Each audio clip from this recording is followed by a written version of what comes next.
नमस्कार, मैं वेद प्रकाश सहयोगी राजकुमार के साथ आपका हार्दिक अभिनंदन है, स्वागत है। और आज की खास मुलाकात में हमारे साथ मौजूद हैं अंबेडकर सेना के प्रदेशाध्यक्ष दलबीर उमरा। सर नमस्कार। नमस्कार, आपके चैनल का बहुत बहुत धन्यवाद और आपको रक्षाबंधन की बहुत बहुत शुभकामनाएं। आपको भी धन्यवाद। उमरा जी, अभी पिछले दिनों 1 अगस्त की हम बात करते हैं तो सुप्रीम कोर्ट का एक SC/ST आरक्षण को लेकर के एक फैसला आया है। क्या मानते हैं आप उस फैसले पर? अभी पिछले दिनों 1 अगस्त 2024 को सुप्रीम कोर्ट की संविधान पीठ द्वारा, जिसमें 7 सदस्यीय कमेटी थी, उन द्वारा एक फैसला आया कि SC/ST का जो आरक्षण है उसमें वर्गीकरण किया जा सकता है। और उसमें वर्गीकरण को लेके पूरे देश में खलबली मची हुई है, क्योंकि वर्गीकरण कानूनी तौर पे नहीं हो सकता, आरक्षण में आरक्षण नहीं दिया जा सकता।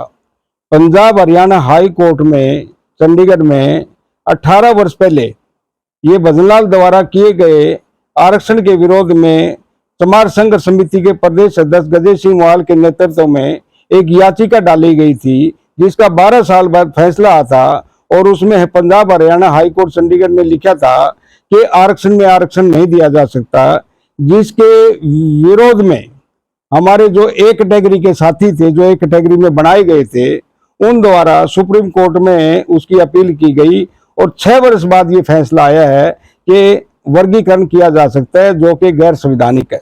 इस मामले में तत्कालीन भूपेंद्र सिंह हुड्डा की कांग्रेस की जो सरकार थी वो भी सुप्रीम कोर्ट में गई थी, तो उस मामले में आप क्या कहना चाहते हैं?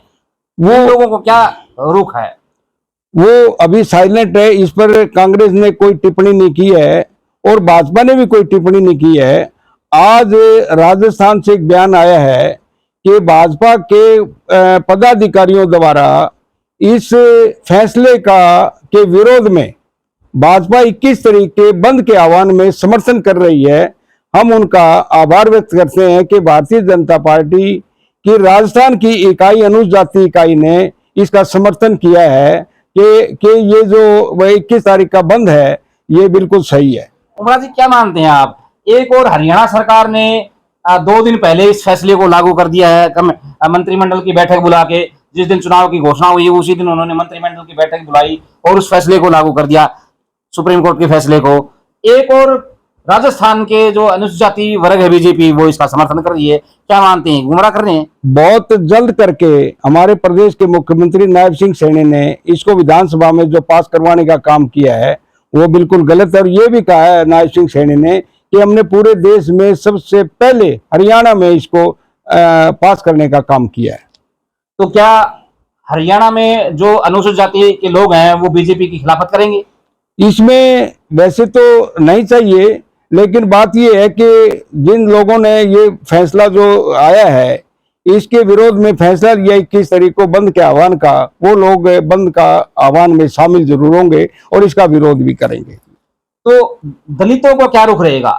आने वाला जो विधानसभा का हरियाणा में चुनाव है, घोषणा हो चुकी है, 1 अक्टूबर को चुनाव है, तो दलितों का क्या रुख रहेगा? BJP की तरफ जाएंगे, कांग्रेस की तरफ जाएंगे या इन लोग BSP की तरफ जाएंगे? इसमें दलितों का वोट है, वो पिछले चुनाव में एक मुद्दा उठा था कि भाई भाजपा आरक्षण को खत्म करने जा रही है, 2/3 बहुमत 400 पार का आंकड़ा यदि आ जाता है तो संविधान खत्म हो जाएगा, आरक्षण खत्म हो जाएगा।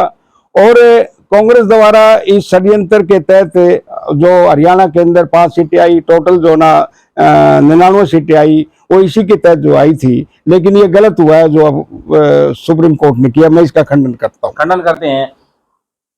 अभी आपने बताया कि कांग्रेस, समाजवादी पार्टी, आम आदमी पार्टी सब ये बात को लेकर के जनता के बीच में थी कि संविधान खत्म होने वाला है, BJP आई तो संविधान को खत्म करेगी। लेकिन जब 1 अक्टूबर को ये फैसला आया, उस फैसले में यहाँ पर BJP, कांग्रेस, समाजवादी पार्टी, आमवादी पार्टी, सभी पार्टियों के वकीलों ने एक मत होकर कहा कि वर्गीकरण होना चाहिए। उसी आधार पर सुप्रीम कोर्ट की बेंच ने फैसला दिया है। क्या कहना चाहिए? देखो, कानून बनाने का काम हमारे चुने हुए व्यक्ति, लोकसभा के जो सदस्य हैं वो कानून बनाते हैं। उसके बाद जो हमारी बड़ी पंचायत है राज्यसभा, जिसके 250 मेंबर हैं, वहां पर वो बिल जाता है, फिर वहां पर पास होता है, फिर राष्ट्रपति के हस्ताक्षर होते हैं। जब चुनिंदे हुए लोगों ने 750 लोगों ने इसको पास किया और सुप्रीम कोर्ट ने 1 मिनट में उसको ध्वस्त कर दिया, जो गलत है। कानून बनाने का काम लोकसभा और राज्यसभा का है, सुप्रीम कोर्ट का कानून बनाने का काम नहीं है। सुप्रीम कोर्ट जो कानून बना रही है या कानून को तोड़ रही है, वो गलत है।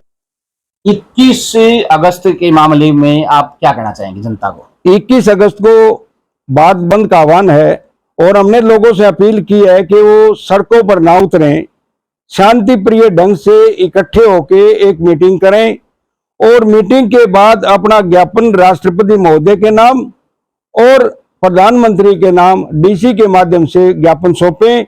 और हम सरकार को चेताना चाहते हैं कि इस फैसले को निरस्त करें और इसको दोबारा लोकसभा में लेके और राज्यसभा में लेके इसको पास इसी तरह करें जिस प्रकार 20 मार्च 2018 को SC/ST एक्ट को निरस्त किया गया था और उसके बाद 2 अप्रैल 2018 को उसके विरोध में पूरा भारत बंद था। उसके बाद हमारी सरकार ने उसको दोबारा कानून को दोबारा से बनाने का काम किया। इसी प्रकार जरूरत पड़े तो इसको दोबारा से कानून पास करके इसको लागू दोबारा किया जाए।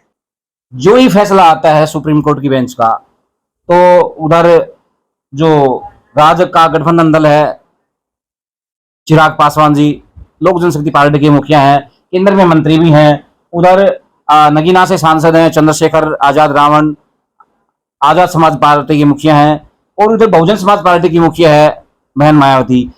ये लोग खुलकर इसके विरोध में आ गए हैं, लेकिन और पार्टियां इससे बच रही हैं। आखिर क्यों? देखो, ये मुद्दा वो एक पार्टी का, एक व्यक्ति का नहीं है।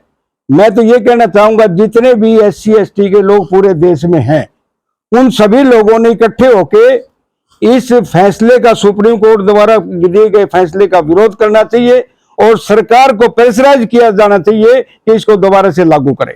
लोग कहते हैं कैटेगरी ए के SC/A के लोग अभी चमार सारा खा गए, तो वो जो ये बात कहते हैं वो इसे समर्थन क्यों करें 21 अगस्त के मामले में? वो उसके बारे में थोड़ा विस्तार से बताएं। हाँ, मैं ये कहना चाहूंगा कि जो कैटेगरी ए के लोग हैं वो रास्ता भटके हुए, ये आरक्षण रहेगा तो SC/ST के लोग आगे बढ़ेंगे, विकास करेंगे। आरक्षण नहीं रहा, चाहे वो चमार जाति के हों, चाहे वो धानक जाति के हों, चाहे वाल्मीकि के हों, वो सभी लोग आरक्षण से पिछड़ जाएंगे और इस कड़ी में, विकास की कड़ी में बहुत पीछे चले जाएंगे। इसलिए हम सब ने इकट्ठे होकर SC/ST ने इसका विरोध करना चाहिए और इस कानून को दोबारा बनाया जाना चाहिए। क्रीमी लेयर की बात आई है, इसमें क्रीमी लेयर लागू कर दिया है, वो क्या है? थोड़ा समझाएं जनता को, शायद कुछ समझ में आए। अभी क्रीमी लेयर की जो बात है उसके अंदर सरकार ने फिक्स नहीं किया है कि उसमें कितने लाख की इनकम का मामला है। जैसे OBC में 8 लाख रुपए की जो इनकम है उससे नीचे के साथियों को आरक्षण मिलेगा, उनका बेनिफिट मिलेगा।